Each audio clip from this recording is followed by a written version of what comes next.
Assalamualaikum warahmatullahi wabarakatuh. Pimpinan dan para anggota Dewan yang terhormat dan juga yang Bapak Rektor bersama dengan tim penyusun naskah akademik dan juga tim advokasi BPA dan hadirin yang berbahagia, di kesempatan ini saya ingin sampaikan bahwa revisi atau perubahan Undang-Undang Nomor 11 2006 tentang Pemerintah Aceh ini adalah inisiatif dari Badan Legislasi DPR RI. Ini politik hukum yang ingin disampaikan oleh anggota DPR RI dalam revisi hanya satu slide saja, ingin memperpanjang dana otonomi khusus yang di mana pada 5 tahun terakhir ini turun 1%. Kemudian pada tahun 2028 ini sudah habis, maka kesempatan kawan-kawan di DPR RI di Badan Legislasi untuk revisi hanya satu pasal saja. Sementara kita di sini berbicara kampung buah lomba, bahkan pimpinan akan mengajak 5 juta rakyat Aceh untuk bicara kampung buah lomba. Tetapi politik hukum di DPR RI hanya untuk tambah anggaran otonomi khusus. Kita bicara kewenangan, mustahil akan diberikan kewenangan dari pemerintah pusat. Pesimis, karena perjalanan Undang-Undang Nomor 11 2006 yang berjalan 15 tahun itu hanya pasal-pasal pemadam kebakaran. Api perang sudah selesai, selamat tinggal kewenangan. Tidak ada yang akan diberikan kewenangan, kecuali bara itu dipanaskan kembali, maka pemadam kebakaran baru datang.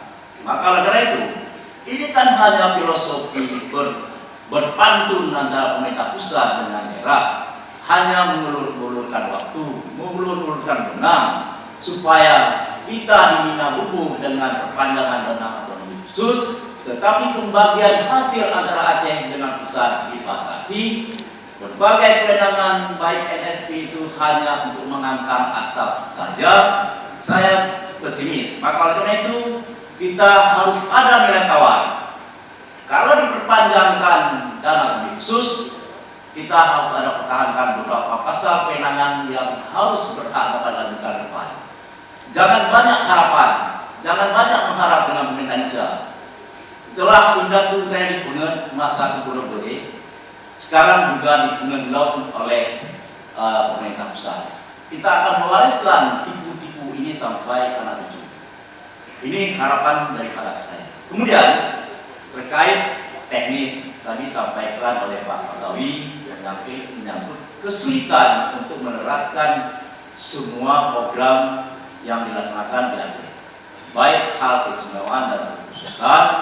Maka pesan saya pada bab ketentuan peralihan ini perlu diatur bahwa semua kebijakan anggaran yang perlu diatur dalam norma oleh Kementerian Dalam Negeri sesuai semua pasal-pasal yang ada ini perlu diatur nomenklatur. Jangan hanya dianggap nomenklatur secara general, secara umum, sehingga dibatasilah kewenangan-kewenangan di Aceh. Seperti sampaikan oleh kawan-kawan tadi, banyak sekolah di pelosok-pelosok tidak bisa kita bantu, alasan instansi vertikal. Sementara dalam pasal-pasal di Undang-Undang Nomor 11 2006 itu perlu diatur tentang madrasah hidayah negeri, madrasah sanawiyah negeri, itu perlu diatur. Sementara ruangan untuk nomenklatur anggaran tidak diatur. Saya kira ini dalam ketentuan peralihan perlu dipertegaskan. Semua yang terkait pelimpahan kewenangan dalam pelaksanaan untuk keistimewaan dan kekhususan Aceh perlu dibuka nomenklatur sehingga memberi ruangan bagi kita untuk membangun Aceh, untuk membangun kesejahteraan, sehingga tidak mengalami hambatan dalam